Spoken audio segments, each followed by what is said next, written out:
Bismillahirrahmanirrahim. Berkatalah laki-laki itu, sesungguhnya aku ingin menikahkan kamu dengan salah seorang dari putriku, dengan dasar bahwa kamu bekerja kepadaku selama 8 tahun. Dan jika kamu cukupkan 10 tahun, maka itu adalah satu kebaikan darimu. Maka aku tidak hendak memberati kamu, dan kamu insya Allah akan mendapatiku termasuk orang-orang yang baik. Musa berkata, baiklah, itulah perjanjian antara aku dengan engkau. Yang mana saja dari kedua waktu yang ditentukan itu aku sempurnakan, maka tidak ada tuntutan tambahan atas diriku lagi, dan Allah adalah saksi atas apa yang kita ucapkan. Shadaqallahul azim.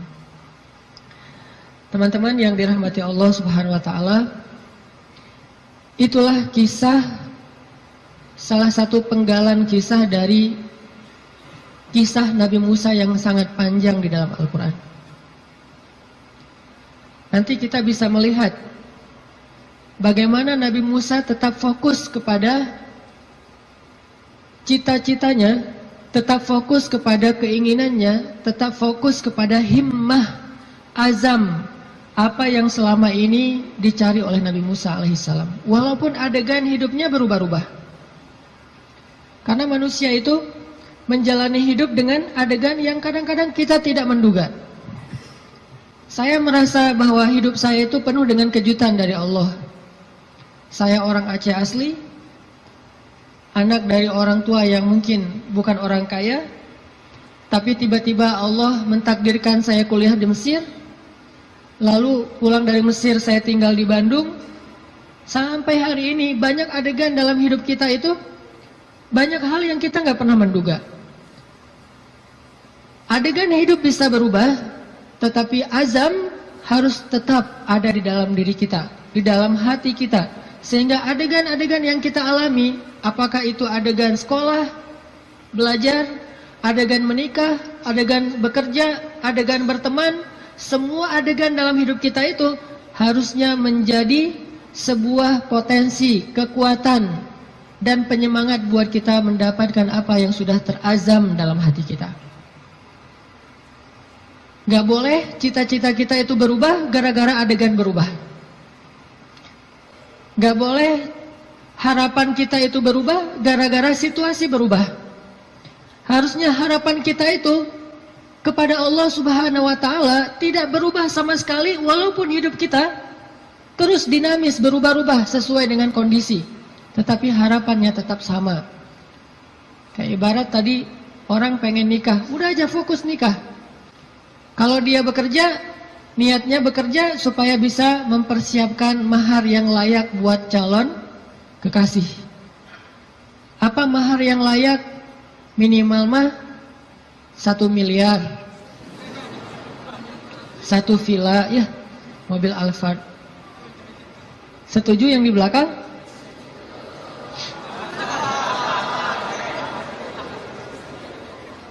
Kalau nggak sampai segitu pun minimal 1 motor, rumah kontrakan, sama pendapatan yang cukup untuk kita berdua. Yang saya sebut dengan cukup, kadang-kadang cukup itu lebih baik daripada lebih loh. Benar nggak? Cukup lebih baik daripada lebih. Kalau kita lebih, kita akan beli piring 2, gelas 2, tempat tidur 2. Nggak seru kan? Justru karena cukup, kita beli piring 1, makan sepiring berdua. Gelas 1, minum segelas berdua. Jadi nggak ada cerita gelas papa, gelas mama. Yang ada adalah gelas kita. Kan suka ada tuh di rumah-rumah gelas papa, gelas mama kan ya. Beli di supermarket, ditulis jelas itu. Ini punya siapa, udah di tag masing-masing. Kalau mama salah ngambil gelas, gelas papa dipakai sama mama, nanti diminta tukar. Mah, itu gelasnya papa. Oh ya, maaf pak, salah, balik. Akhirnya mamanya minum kopi, papanya minum teh misalnya. Kebalik kan? Harusnya gelas itu satu berdua. Tolong yang mau nikah ya, di rumah siapkan hanya satu gelas. Sisanya dikotakin aja, kalau ada tamu baru dikeluarin. Yang kita pakai sehari-hari hanya satu gelas. Itu cinta yang nyunnah. Karena Nabi minum hanya dari gelas yang bekas diminum oleh Aisyah. Kecuali kalau aku agak-agak susah ya. Kalau misalnya gelas, Nabi itu Aisyah minum. Setelah selesai Aisyah minum, Nabi akan lihat mana bekas bibirnya Aisyah. Maka Nabi persis akan minum dari bekas bibirnya Aisyah. Masih mikir mau nikah? Kerja untuk mempersiapkan mahar yang layak, nafkah yang cukup. Sekolah untuk belajar bagaimana menjadi suami atau istri yang soleh-solihah. Jadi apapun adegannya, dia jadikan sebagai potensi semangat dan kebaikan untuk dia raih apa yang dia harapkan. Itulah Musa alaihissalam.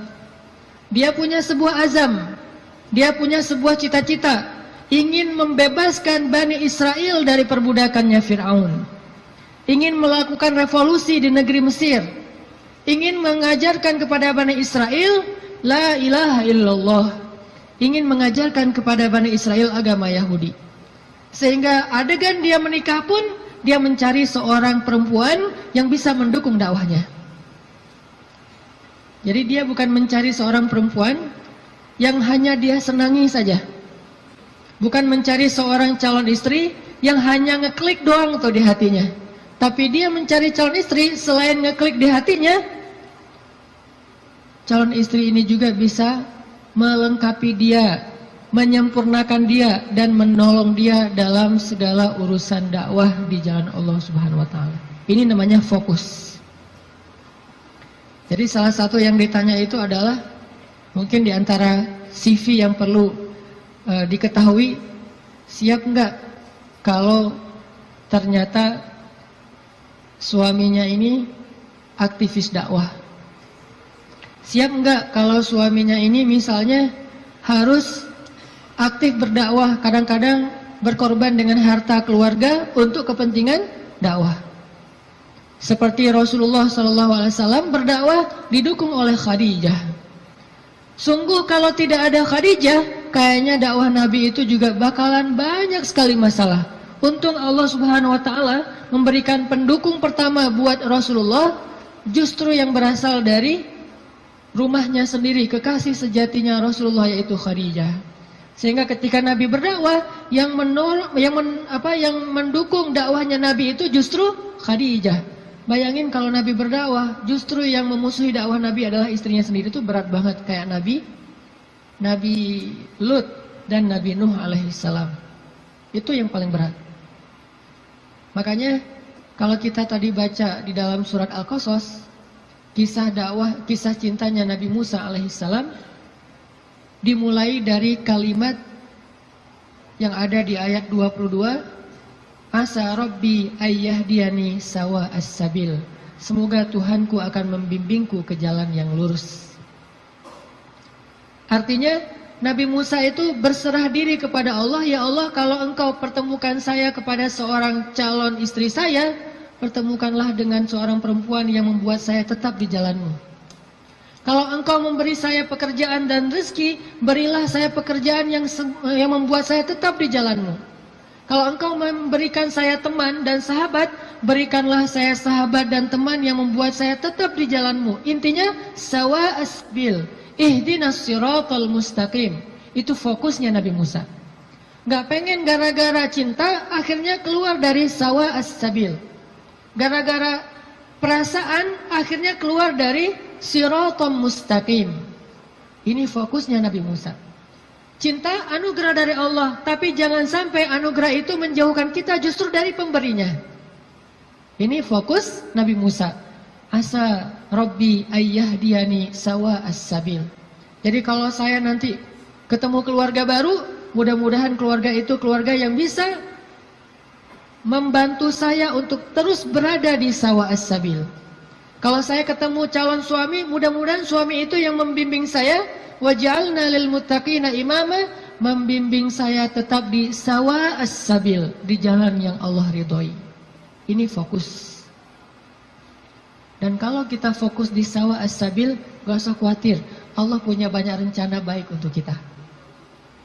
Wa yamkurun wa yamkurullah wallahu khairul makirin. Siapapun boleh punya rencana untuk menghalangi kita, tapi Allah adalah sebaik-baik pembuat rencana.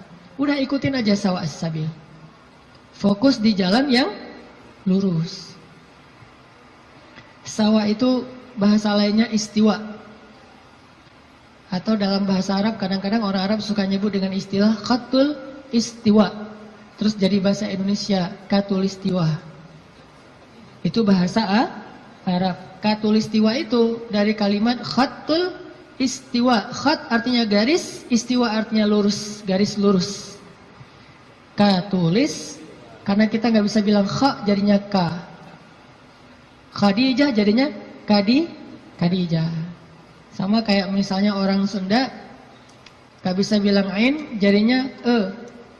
Ketika Nabi SAW manggil Aisyah, panggilan Aisyah siapa? Aish. Sampai di Sunda jadinya Eis. Itu bahasa Arab. Aish jadinya Eis. Jadi Eis itu aslinya Eisah. Aisyah.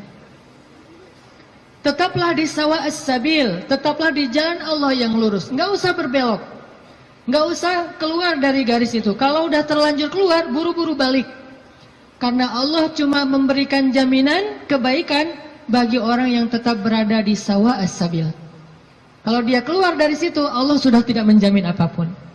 Kalau kita pengen hidup kita dijamin sama Allah, nggak bakalan kecewa, dikasih banyak kejutan, surprise yang luar biasa. Gampang sebetulnya caranya, tetaplah di sawa as-sabil, nggak usah melenceng.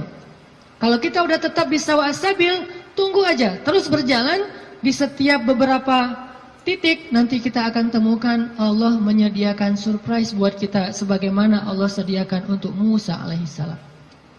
Sawa as-sabil, Musa berjalan dari Mesir ke Yordania. Yordania waktu itu masih dinamai dengan istilah Madian, sekarang jadi Yordania. Jalan ke Madian, ke Yordania.